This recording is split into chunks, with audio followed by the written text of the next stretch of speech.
হে যুবক ভাইয়েরা, আল্লাহকে ভয় করুন। ওই ভয়াবহ দিবসের কথা স্মরণ করুন, যেদিন আপনার জীবনে সব সুখ ও আনন্দ বিলাসকে ধূলিসাৎ করে দেবে। সেই দিনের কথা স্মরণ করুন, যেদিন আপনি হবে নির্জন কবরের একা বাসিন্দা। সেদিনের কথা স্মরণ করুন, যেদিন আপনার সন্তান সন্ততি, স্ত্রী, পরিবার, আত্মীয় স্বজন, পাড়া প্রতিবেশী, ধন সম্পদ, বন্ধু বান্ধব সব কিছু থেকে আপনি বিচ্ছিন্ন হয়ে যাবেন। কবরের সংকীর্ণতা ও ঘুটঘুটে অন্ধকারের কথা কি আপনার একবারও মনে পড়ে না?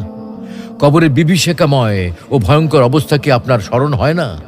কবরের শাস্তির ভয় কি আপনার অন্তরাত্মা প্রকম্পিত হয় না? মুনকার নাকির ফেরেশতার দয় প্রশ্নের সঠিক জবাব কি আপনি দিতে পারবেন? একথা একবারও কি ভেবেছেন? অনুরূপভাবে কবরের অপুরন্ত সুখ ও অনাবিল শান্তির কথা কখনো কি আপনার হৃদয় পটে জাগ্রত হয় না? তাই বলছি, হে যুবক ভাইয়েরা, আর দেরি না করে দ্রুত ছুটে আসুন মহান আল্লাহ রাব্বুল আলামিনের বিশাল ক্ষমার দিকে, মহান আল্লাহ রাব্বুল আলামিনের রহমতের দিকে, মহান আল্লাহ রাব্বুল আলামিনের অনুগ্রহের দিকে।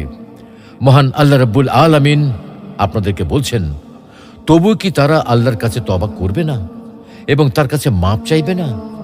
আল্লাহ অত্যন্ত ক্ষমাশীল,